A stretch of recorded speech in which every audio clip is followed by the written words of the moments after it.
Magandang araw po mga boss. Ito pong gagawin ko is Toyota Hiace 2015 model. Ang gagawin ko po dito is papalitan ko ng fuel pump filter. I-press nyo po yung socket sensor niya sa ibabaw, tsaka nyo po siya i-disconnect. At gamit po kayo ng plies para sa fuel clamp hose. Yan, ipitin nyo po yan tapos itulak nyo po pababa para mabungot po yung hose. Ayan po. At dito naman sa kabila, ganun din po gagawin nyo. Kung maluwag po siya, may tutulak nyo po na ganun, pero hanggat maaari, iluwagan nyo po muna yung clamp, tsaka nyo itulak ng kamay nyo yung pinaka-hose kasi baka po mabasag. Nagkataon lang po yung nakita nyo una kong ginawa is maluwag na po yung pinaka-hose niya. Ayoko po kasing magkamali kayo. Kaya pinapaalala ko po sa inyo na nagkataon lang maluwag po yung hose na yan na isa. Kaya pag luwag ko ng clamp, sumama pati yung hose. Tapos kakalugin nyo po yung pinaka-housing ng fuel pump assembly at dahan-dahan nyo po siya itataas. Yan. Kita nyo? Meron po yung isa pang sensor sa baba. Ayan po yung kulay puti. Ipipress nyo rin po yan. Tsaka nyo siya i-disconnect. Yan. Kita nyo po yung dinidiin ko. Ayan po.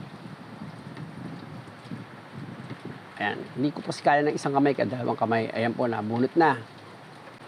Pag nabunot nyo na po yan, ipihit nyo po yung yun yan, hinawakan ko yan, ipihit nyo po yung pakaliwa. Ayan po yung naglalak. Para, pag naluwagan nyo po yan, pwede nyo po siyang hilahin na yung cover ng fuel pump assembly. Gamit po kayo dyan ng mga boss, ng flat screw. Kasi medyo makapit yan dahil may o-ring po yan sa gitna. Ayan po. Ilalapit ko po yan maigi sa inyo para makita nyo paano gagawin nyo. Hindi po yan masyadong maselan, basta ingatan nyo lang po. Ayan. Dahan-dahan nyo pong sikwatin, pahiwalay. Ayan. Paghiwalayin nyo po. Pag kailangan ipasok nyo po yung pinaka-flat screw nyo sa loob. Hindi naman po siya matigas, malambot lang po yan. Hindi ko lang siguro makapapa. Ayan, nakapa ko na. Ayan. Ganyan po gagawin nyo mga boss. Pag yan, malambot lang yan, oh. Naghihiwalay kayo. Ito po pinapakita ko po sa inyo dahil lahat po ng ganyang klase mga boss, ganyan lang ang gagawin nyo kahit anong klaseng sasakyan. Yan, tsaka nyo po siya dahan-dahang iangat. Yan. Ayan po yung filter niya na papalitan natin. Yan. I-close up ko po yan para matuto po kayo sa mga may sasakyan na ganyan po ang klase ng fuel filter. Assembly niya. Basta tandaan nyo lang po lagi kung paano nyo po kinakalas. Ito pa ipapakita ko sa inyo kung paano nyo naman siya paghihiwalayin at paano nyo siya ibabalik. Yan. Kapag napaghiwalayin nyo na po yan, siyempre ugasan nyo po muna bago nyo ibalik yung bagong piyesang ilalagay nyo. Ayan, ulitin ko po. Ayan, tingnan ba? Diba? Napakita ko sa inyo pa ulit-ulit. Diyan lang po tayo mag-aano ngayon magtutuon, hindi po sa problema ng sasakyan. Ito naman po, paano po ba yung pagkakakabit niyan? Bakit hinihila? Ay, nakita niyo po yung gatla. May gatla po yan. Parang nakatusok po yan sa niya sa pinaka-base niya. Ayan, ayan. Ayan po. Nakita niyo, inaano ko yung screwdriver, flat screw. Yan. Yung guhit na yan, yung guhit na yan na pinakagatla na yan, ipapasok niyo po yan dito. Yan. Yan yung tinuturo na gamitan. Medyo magsalamin kayo kung malabo po yung mata niyo. Yan, yan. Pasok niyo po yan dyan. Papakita ko po sa inyo yung sample niyan para hindi po yan nakatornilyo. Nakatusok lang po yan.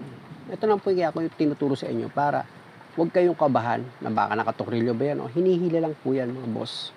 Yan. Tingnan niyo po, ididiin ko lang, ganyan. Ganyan po ang niyan, procedure ng pagkabit. At pag-aalisin niyo naman siya, kakalog-kalogin niyo po siya ulit. Habang kinakalog-kalog niyo, dahan-dahan niyo siyang itaas. Para hindi mabasag yung plastic. Kasi pag nilagyan nyo ng pwersa yan, baka mabasag, may masira. Ganyan po, pag hinugasan ko po yan, ganyan lang. Kasi may mga sensor po yan. Ingat po kayo. Okay lang kung mekaniko kayo kahit ano lang diskarte gawin nyo. At gagamit po kayo ng flat screw para maalis nyo po yung pinaka-o-ring niya. Yung o-ring na yan, ayun po yung para po magkaroon ng singaw yung diesel na papasok sa fuel filter. Ayun po ang trabaho niyan. Para po hindi siya mag-leak. Yan. Sa pagkabit po niyan, boss, yan, panoorin nyo lang kung paano ko nilagay. Huwag nyo po siyang babanatin, mga boss. Kasi mahihirapan kayong magkabit ng cover niya sa ibabaw kapag nakabanat yan. Siyempre, tataba siya eh. Ito po yung bago na ikakabit ko. Yan. Pasok nyo po yan. Dahan-dahan. Yan. Pag okay na po, ipapakita ko naman sa inyo paano nyo ikabit ito. Kasi meron po yung guide. Hindi yan basta-basta ipapatong nyo na lang. Itatapat nyo po yan sa pinaka-aro niya bago nyo ilagay. Dahil pag nagkamali po kayo ng salpak dyan, hindi tatapat yung hose. Ito po yung pinaka-aro ng body ng pump. Ayan po, yan. At ito naman po yung pinaka-head pump niya. Yan po yung hihigop ng diesel kapag binomba nyo. Ayan. Nakita nyo po yung tinuturo ko. Ayun, medyo hindi ko pa masipat ng ng camera eh. Labo na rin kasi mata ko eh. Ulitin natin. Ayan, lapit ko ulit. Yeah. Yun, nakita na. Medyo pasmado kasi kamay ko eh. Ayan, yan po, ituturo ko na. Ayan, nakita niyo po yung arrow na yun. Ayan, itatapat niyo po yan sa arrow nung pinaka-body ng fuel pump. Ayan, tinuro ko na ng flat screw. Itatapat niyo po yun sa arrow kanina na pinapakita ko sa inyo. Ito po, ulitin ko ulit yan. Ayan po. Yan. Kaya ko po ito inuulit-ulit mga boss, hindi para patagalin ko. Gusto ko kasi matuto kayo. Para matuto po kayo. Ayun po ang ano ko dyan. Ayan.